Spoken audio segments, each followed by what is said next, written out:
اور وہاں یہ نہیں دیکھا جاتا تھا کہ یہ بڑے خاندان کا مالک ہے، یہ خاندانی سیاست کا وارث ہے، یہ نہیں دیکھا جاتا تھا کہ یہ بڑے قبیلے کے ساتھ تعلق رکھتا ہے۔ سنن ابن ماجہ کی حدیث ہے، عامر بن واصلہ تابعی ہیں، وہ بیان کرتے ہیں، کہتے ہیں نافع بن عبد الحارث رضی اللہ تعالیٰ عنہ سیدنا عمر بن خطاب رضی اللہ تعالیٰ کے زمانے میں ان کو عمر بن خطاب نے مکے کا گورنر مقرر کیا تھا، یہ مکہ کے گورنر تھے۔ سیدنا عمر بن خطاب مدینے سے جو ہے وہ مکہ کے قریب جگہ ہے عسفان، وہاں جاتے ہیں،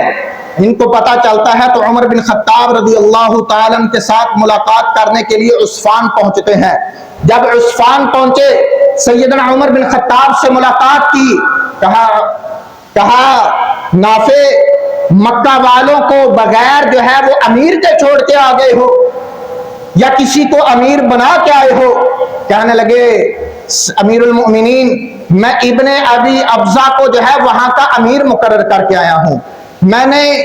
ابن ابزہ کو وہاں کا جو ہے وہ اپنا خلیفہ اور اپنا نائب مقرر کر کے آیا ہوں۔ کہا یہ ابن ابزہ کون ہے؟ سیدنا نافع بن عبد الحارث کہنے لگے ہوا رجل من موالینا، وہ ہمارے آزاد کردہ غلاموں میں سے ایک غلام ہے، اس کو میں نے اپنا جو ہے وہ اپنا نائب مقرر کیا ہے۔ سیدنا عمر بن خطاب رضی اللہ تعالیٰ جلال میں آتے ہیں، کہتے ہیں کیا اب ہمارے حکمران آزاد کردہ غلام بنیں گے؟ سیدنا نافع بن حارث نے کہا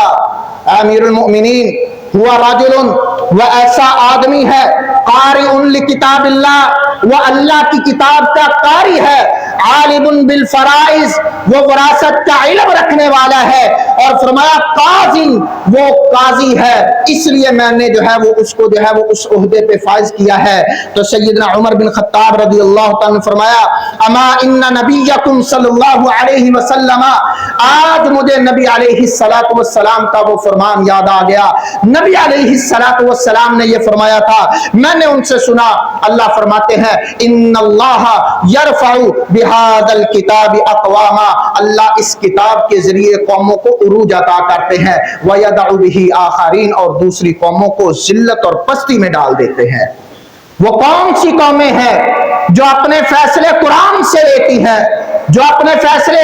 قاری قرآن سے کرواتے ہیں، مفسر قرآن سے کرواتے ہیں، محدثین سے کرواتے ہیں، عالم دینوں سے کرواتے ہیں، جو اپنے فیصلے فقہاء سے کرواتے ہیں، جو قال اللہ اور قال الرسول کے مطابق فیصلے کرتے ہیں، اللہ ایسی قوموں کو بلندیاں عطا کرتے ہیں، ایسی قوموں کو عروج عطا کرتے ہیں۔ وہ قومیں بھی چشمے فلک نے دیکھی ہیں، تاریخ ایسی قوموں سے بری پڑی ہے، آج ہمیں ہماری تاریخ سے جو ہے وہ دور کر دیا گیا، آج ہمیں دھوکے میں ڈال دیا گیا، آج ہمیں اغیار کی تاریخ پڑھائی جانے لگی، آج ہمیں غیر مسلموں کی تاریخ کی طرف لگا دیا گیا۔ وہ لوگ جن کے پاس کچھ نہیں تھا، اللہ نے ان کو 44 لاکھ مربع میل کا مالک بنایا، ان کی تاریخ سے ہمیں دور کر دیا گیا۔ سب سے بڑی وجہ یہ تھی، وہ وجہ یہ ہے کہ وہ قال اللہ اور قال الرسول کے مطابق جو ہے وہ فیصلے کرتے تھے، اللہ کی حاکمیت چاہتے تھے، وہ اپنی جگہ پر اپنی حکمرانی میں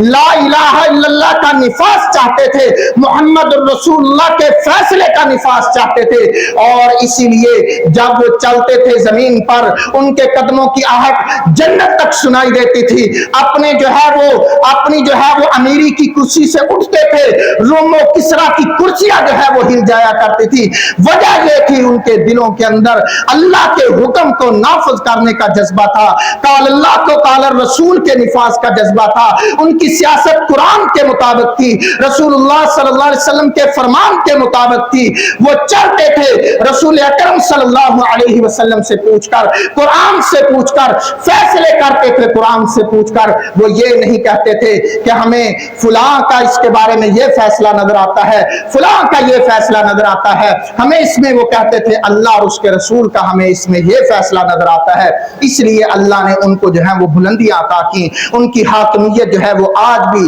لوگوں کے لیے رہنما ہے۔ اور میرے بھائیو، اگر ہم نے